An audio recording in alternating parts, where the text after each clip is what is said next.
तो यूक्रेन युद्ध पर ट्रंप के यू टर्न के बाद अब आपको बताएं कि कीव की फौज विध्वंसक हो चली। यूक्रेन ने अचानक रूस पर बहुत बड़े हमले कर दिए। दावा ये किया जा रहा है कि कब्जाए हुए इलाके को वापस हासिल करने के लिए यूक्रेनी सेना रूस को टारगेट कर रही है। तो बड़ी खबर यह कि अभी अभी ब्रिटेन से एक बहुत बड़ी खबर आ रही है। साउथ वेस्ट ब्रिटेन में भीषण धमाका हुआ है। स्विंडन शहर के औद्योगिक एस्टेट में धमाका हुआ है। धमाके के बाद पूरे इलाके में आग लग गई है। पास की एक इमारत में विस्फोट हुआ। धमाके के पीछे किसी की साजिश की आशंका भी दिखाई दे रही है। और जो ब्रिटेन में धमाका हुआ उसका एक और वीडियो आ गया है। धमाके वाली जगह पर बन रही थी ड्रोन फैक्ट्री। धमाके के बाद पूरे इलाके में आग लग गई। दमकल की 12 गाड़ियां आग बुझाने में जुटी हैं।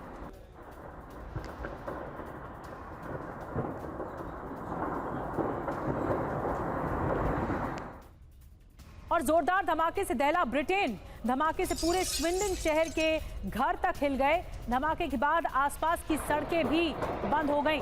धमाके वाली जगह को खाली कराया गया है।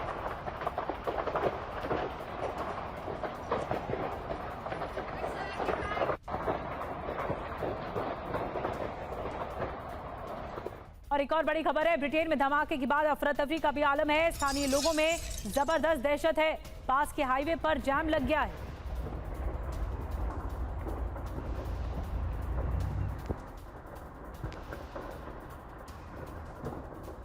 और अब बात रूस यूक्रेन युद्ध की कर लेते हैं। ब्लैक सी में रूस का एक्शन देखने को मिल रहा है। रूस ने यूक्रेन के नेवी ड्रोन को नष्ट किया है। रूबिकॉन ड्रोन यूनिट का बड़ा हमला देखने को मिला है।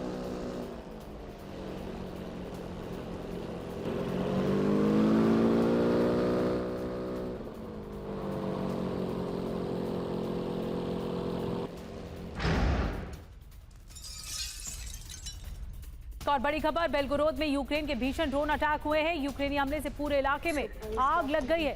रूस के कई गांवों पर 34 ड्रोन हमले हुए हैं। रूस ने यूक्रेन के 16 ड्रोन नष्ट किए।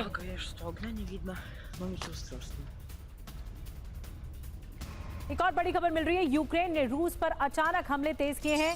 यूक्रेन ने रूस का फाइटर जेट मार गिराया है। ज़पोरिज़िया में रूस का सुखोई 34 नष्ट किया गया है। यूक्रेनी ठिकानों पर हमले कर रहा था विमान।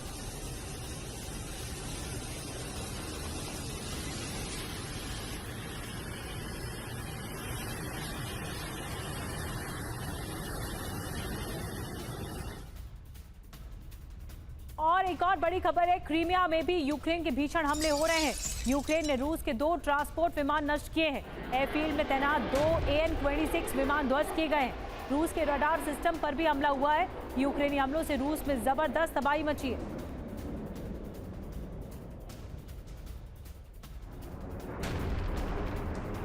तो ट्रंप का कवच यूक्रेन क्या विनाशक हो जाएगा? क्रीमिया, ज़पोरिज़िया, आपको बताते हैं ये 2 जगहें ऐसी हैं जहां पर यूक्रेन विनाशक हो रहा है। 2 AN-26 विमान नष्ट हुए हैं। Su-34 को मार गिराया। Mi-8 हेलीकॉप्टर भी ध्वस्त किया गया है। रडार सिस्टम भी तबाह किया है। यूक्रेन के बड़े हमलों में तेजी की वजह क्या है? ट्रंप की तरफ से यूक्रेन को समर्थन दरअसल मिल रहा है। यूएस से जेलेंस्की ने सेना का मनोबल बढ़ाया है। जेलेंस्की ने कहा कि हथियार तय करेंगे कौन जीतेगा। अब बड़ी बात क्या है इस घटना के बाद?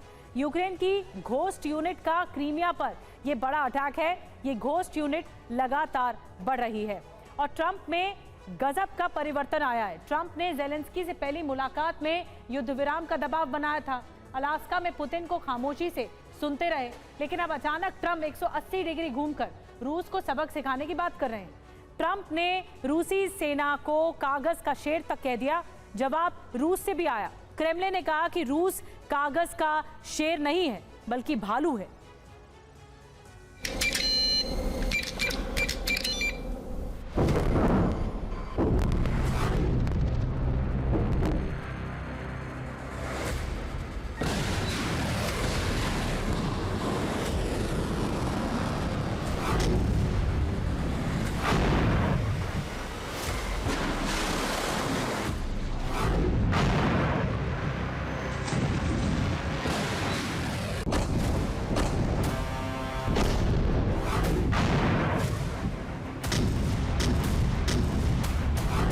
जनवरी के बाद पहली बार जेलेंस्की के चेहरे पर ऐसी तसल्ली है और दिल में चट्टान सी मजबूती।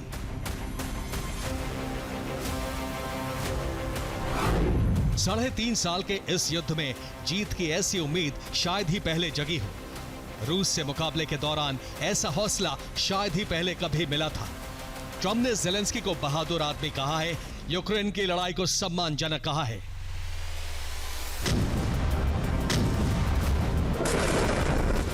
अब ट्रंप की इन बातों का नतीजा देखिए।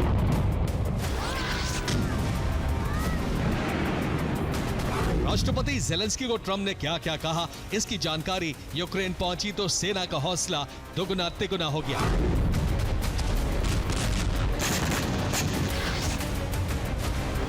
और तब से यूक्रेन रूस पर बारूद बरसा रहा है।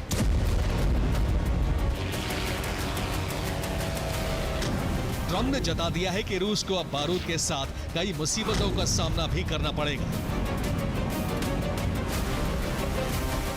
ट्रंप यूक्रेन के साथ नजर आए, नेटो देशों को रूसी विमानों को गिरा देने की बात कही और रूस के खिलाफ इस मुहिम में यूरोपीय देशों से मदद भी मांगी है।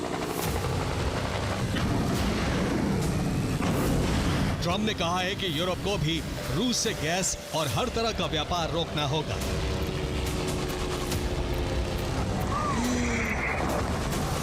रूस को लेकर ट्रंप की सोच में गजब का परिवर्तन है, लेकिन ये वर्ल्ड वॉर 3 के आरंभ का संकेत भी दे रहा है, क्योंकि ये एक बड़े जंग की शुरुआत करा सकता है।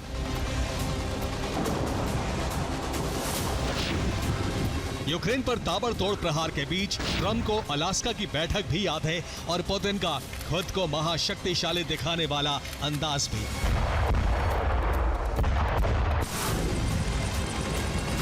लेकिन अब तक ट्रंप समझौते की राह पर थे, इसलिए शायद खामोश थे। अब ट्रंप ने रूस को उसकी ताकत पर आईना दिखाया है।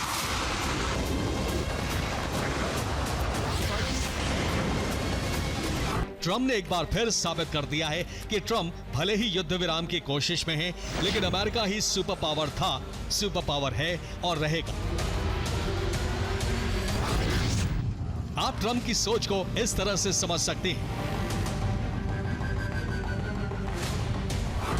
ट्रंप ने वेनेजुएला के खिलाफ युद्ध की तैयारी कर ली है, नेवी तैनात है। तालिबान ने ट्रंप की बात अनसुनी की तो उसे अंजाम भुगतने की धमकी दे दी। ट्रंप और पुतिन के साथ भी उसी अंदाज में पेश आने वाले हैं।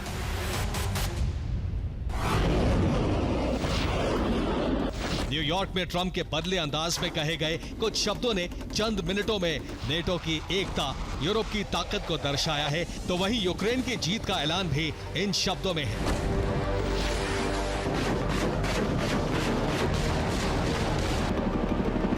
रूस की सैन्य शक्ति और आर्थिक स्थिति को समझने के बाद मुझे लगता है यूक्रेन यूरोपीय संघ की मदद से अपने मूल स्वरूप के लिए लड़ने और जीतने की स्थिति में है।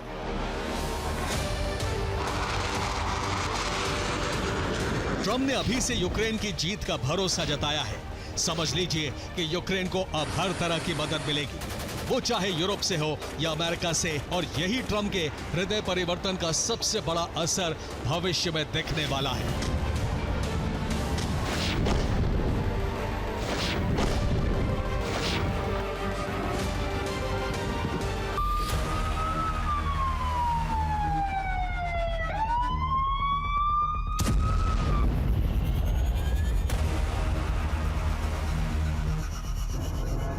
यूक्रेन ट्रंप के आशीर्वाद से अपना रिकैप्चर प्लान शुरू कर सकता है।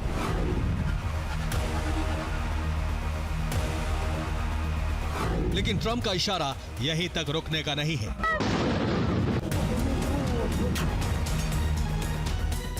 ट्रंप ने ज़ेलेंस्की को जीत की पताका रूस के भीतर तक फहराने की इजाजत दे दी है। ट्रंप ने भरोसा जताया है कि यूक्रेन अपने देश को उसके मूल स्वरूप में वापस लाने में सक्षम होगा, और कौन जानता है, शायद उससे भी आगे बढ़ जाएगा। जिस पुतिन के सम्मान में ट्रंप ने रेड कारपेट बिछवाया था, बम्पर से सलामी दिलवाई थी और गर्मजोशी से स्वागत किया था, अब वही ट्रंप रूस की सेना को कागज का शेर कह रहे हैं। शायद ये पुतिन के उस धमकी का जवाब है जिसमें उन्होंने रूस को हर महाशक्ति से लड़ने के लिए तैयार बताया था।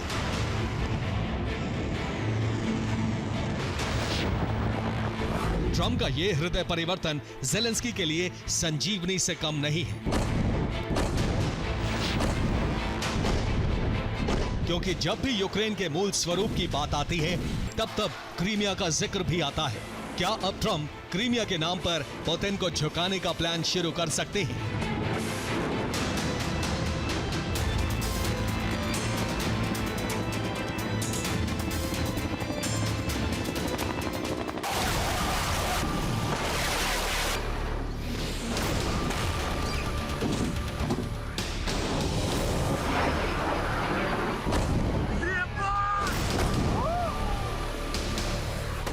ट्रम्प ने ज़ेलेंस्की को जीत का आशीर्वाद तो दे दिया है, लेकिन क्या सिर्फ प्रेशर के लिए है या फिर वाकई ऐसा होने वाला है?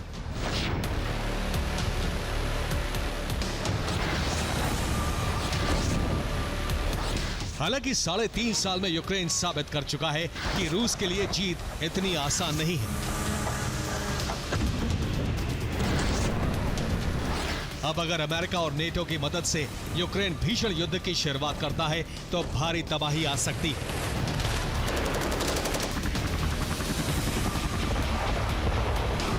रूस बाल्टिक देशों पर हमला कर सकता है, यूरोप तक जंग की आग फैल सकती है, रूस अमेरिका के बीच भी जंग की शुरुआत हो सकती है। लेकिन ट्रम्प इसकी परवाह इसलिए नहीं कर रहे क्योंकि रूस की ताकत को 3.5 साल से देखा जा चुका है। अमेरिका और नेटो ने हमेशा यूक्रेन पर हथियार देने को लेकर कई तरह के नियमों और पाबंदियों का पालन किया है।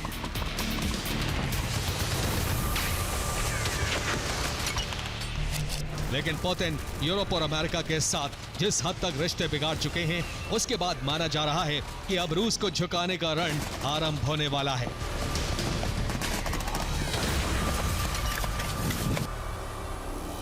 Bureau report, TV9 Bharatvarsh. और एक और बड़ी खबर इस बीच आ रही है। नेटो एयर डिफेंस को रूस की बड़ी चुनौती सामने आई है। ऑरेशनिक मिसाइल के जरिए दिखाया दम। नेटो एयर डिफेंस को तबाह कर सकता है रूस। ऑरेशनिक हाइपरसोनिक मिसाइल बेहद घातक होती है। तो आपको बता दें कि रूस ने दिखाया ऑरेशनिक का दम। ऑरेशनिक मिसाइल, आपको बता दें, इसकी क्षमता बेहद तेज है और रोकना इसे बहुत मुश्किल होता है। ये होती है ऑरेशनिक मिसाइल और रूस ने एक कदम उठाया। आपको बता दें टारगेट, देश और समय। इसका क्या टारगेट? नेटो मुख्यालय है, देश बेल्जियम और समय 17 मिनट लगते हैं इसको। और आपको ये भी बता दें रामस्टीन एयरबेस जर्मनी, और जर्मनी में 15 मिनट लगेंगे सिर्फ। टारगेट अगर रेडिस्कोवो एयरबेस होगा पोलैंड तो 11 मिनट का समय सिर्फ लग जाएगा। इसके अलावा ये देखिए दम जो है वो रूस की ओर से ताकत का प्रदर्शन किया जा रहा है, जो कि बताता है कि टारगेट पर क्या क्या है। रूस यूक्रेन जंग के बीच दुनिया के 5 अलग अलग ब्लू जोन में युद्ध की चिंगारी भड़क सकती है। नॉर्वेजियन सी में नेटो और रूस के वॉरशिप आमने सामने हैं, तो बाल्टिक सी में स्वीडन और पोलैंड रूस को चुनौती दे रहे हैं। इसके अलावा बेरिन सी से लेकर ब्लैक सी तक ऐसे हालात बन चुके हैं जहां रूस और यूरोप के कई देश आमने सामने हैं। ऐसे में सवाल उठ रहे हैं कि क्या तीसरा विश्व युद्ध की शुरुआत ब्लू जोन से हो सकती है? इस रिपोर्ट में देखिए।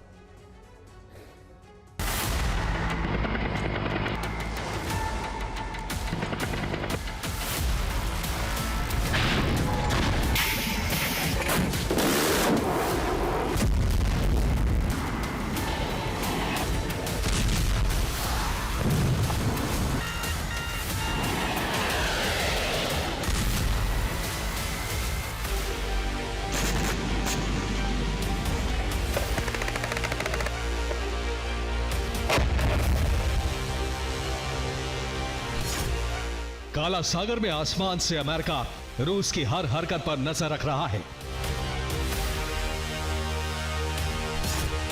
नॉर्वेजियन सी में नेटो देशों के जहाज गश्त कर रहे हैं। इस रूट से गुजरने वाले हर रूसी शिप पर नजर रखी जा रही है। बैरन सी में रूस के जहाज आने वाले संभावित खतरे को टालने के लिए गश्त कर रहे हैं।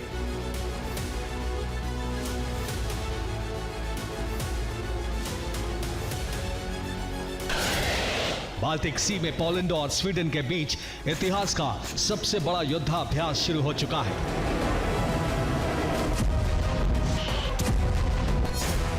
गल्फ ऑफ फिनलैंड में यूरोपीय देशों के जहाज भेजने की तैयारी है।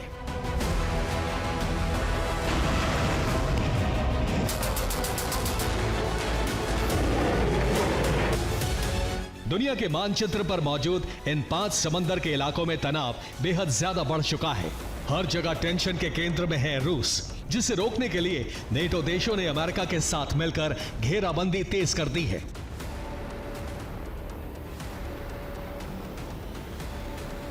दुनिया के 5 समंदर में हालात कितने ज्यादा बारूदी हो चुके हैं आपको बताएंगे, लेकिन उससे पहले ब्लैक सी से सटे क्रीमिया की लेटेस्ट रिपोर्ट आपको बताते हैं, जहां यूक्रेनी हमले बेकाबू हो चुके हैं।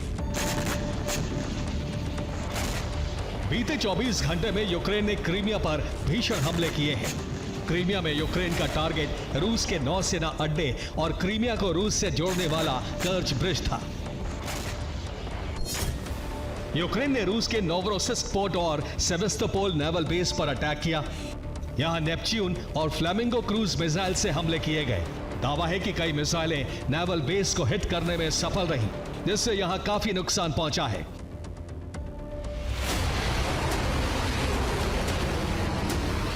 यूक्रेन के टारगेट पर क्रीमिया में मौजूद रूस की 40वीं कमांड फोर्स का मुख्यालय भी था। यहां यूक्रेन ने फ्लेमिंगो मिसाइलों से हमले किए।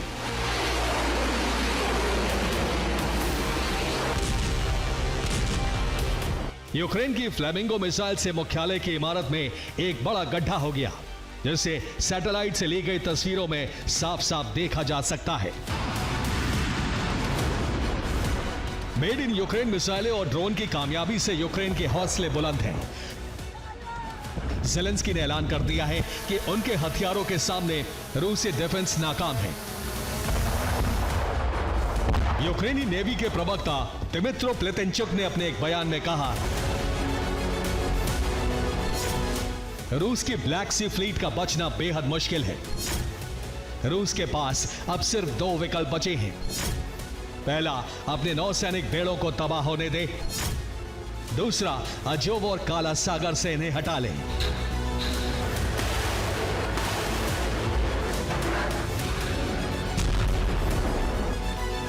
ब्लैक सी में तनाव बेहद ज्यादा बढ़ चुका है। समंदर के इस इलाके में अमेरिका की मौजूदगी ने स्थिति को और ज्यादा विस्फोटक बना दिया है।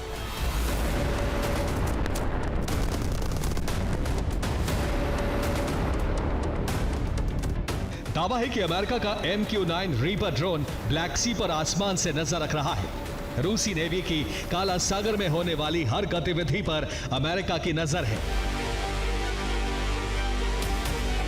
माना जा रहा है कि क्रीमिया में यूक्रेनी मिसाइलों और ड्रोन की कामयाबी के पीछे अमेरिका के जासूसी ड्रोन से मिलने वाले सीक्रेट इनपुट हैं, जिससे आने वाले वक्त में रूस और अमेरिका के बीच तनाव बेहद ज्यादा बढ़ सकता है।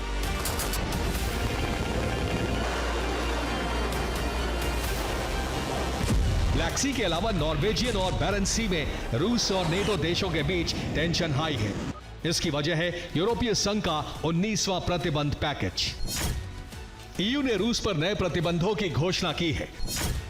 यूरोपीय संघ ने रूस से LNG गैस के आयात पर रोक लगा दी है। इसके अलावा 118 रूसी जहाजों पर बैन लगाया गया है।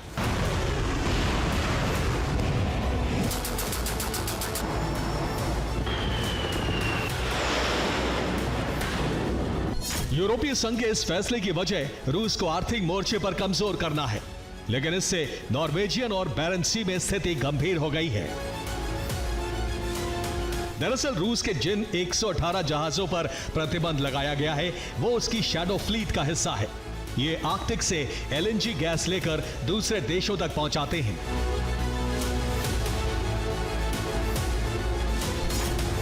रूस के LNG उत्पादन का बड़ा हिस्सा आर्कटिक में मौजूद है। यहां से शैडो फ्लीट के जहाजों में LNG भरी जाती है। ये जहाज बैरेंस सी और नॉर्वेजियन सी के जरिए अलग अलग देशों तक जाते हैं। जहाजों के प्रतिबंध से यहां तनाव बेहद ज्यादा बढ़ गया है।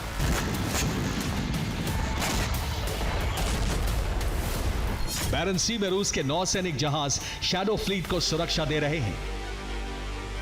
ऐसे में अगर बैरन सी से नॉर्वेजियन सी में इनकी एंट्री के वक्त यहां तैनात नेटो जहाज इन्हें रोकते हैं तो यहां नेटो और रूस की नेवी आमने सामने आ सकती है। बाल्टिक सी में भी रूस के खिलाफ घेराबंदी शुरू हो चुकी है। यहां पोलैंड और स्वीडन की मिलिट्री एक्सरसाइज जारी है। समंदर में दोनों देशों के युद्धपोत दुश्मन को तबाह करने की ड्रिल कर रहे हैं।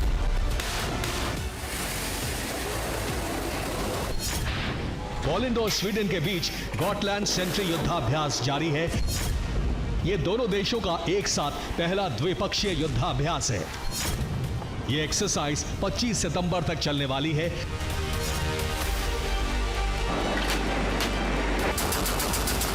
इस एक्सरसाइज का उद्देश्य रूस की बाल्टिक सी में बढ़ती गतिविधियों को चुनौती देना है।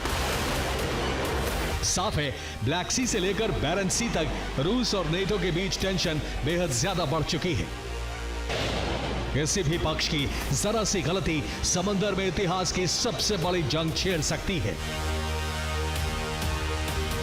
Bureau report, TV9 Bharatvarsh. और आइए अब युद्ध के दूसरे मोर्चे की बात करते हैं। इजराइल के परमाणु कार्यक्रम पर आपको बता दें, क्योंकि ईरान को विध्वंसक वार्निंग जा चुकी है, बहुत कम समय रह गया ईरान के पास। इजराइल के परमाणु कार्यक्रम से सीक्रेट फाइल हासिल, ये बड़ी खबर है। नेशनल टीवी चैनल पर संवेदनशील दस्तावेज दिखाए गए। ईरान का दावा है कि 189 इजरायली वैज्ञानिक और अधिकारी पहचाने गए हैं। आईडी कार्ड और नेटवर्क भी सार्वजनिक प्रसारण में पेश किए गए।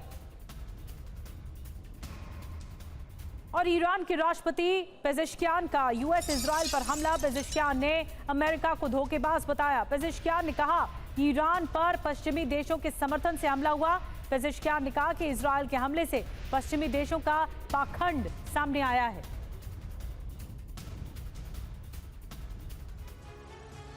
यूएनजीए यानी संयुक्त राष्ट्र महासभा के मंच से ट्रंप ने जो कुछ भी बोला वो उनकी फ्यूचर प्लानिंग की झलक माना जा रहा है। इसी मंच से ट्रंप ने यह भी कहा कि ईरान को कभी परमाणु हथियार नहीं बनाने दिया जाएगा। इसके बाद आशंकाएं बढ़ने लगी हैं कि क्या एक बार फिर ईरान पर हमले करने की तैयारी है। क्या अमेरिका खुद ईरान पर हमले करने वाला है या फिर इजरायली सेना को इसके संकेत दे दिए गए हैं।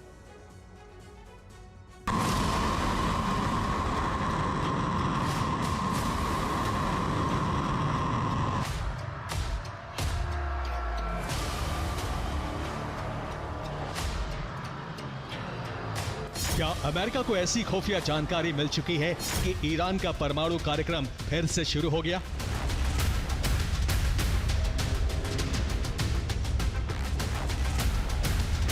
क्या ईरान के खिलाफ एक बार फिर ऑपरेशन मिडनाइट हैमर या ऑपरेशन राइजिंग लायन शुरू होने वाला है?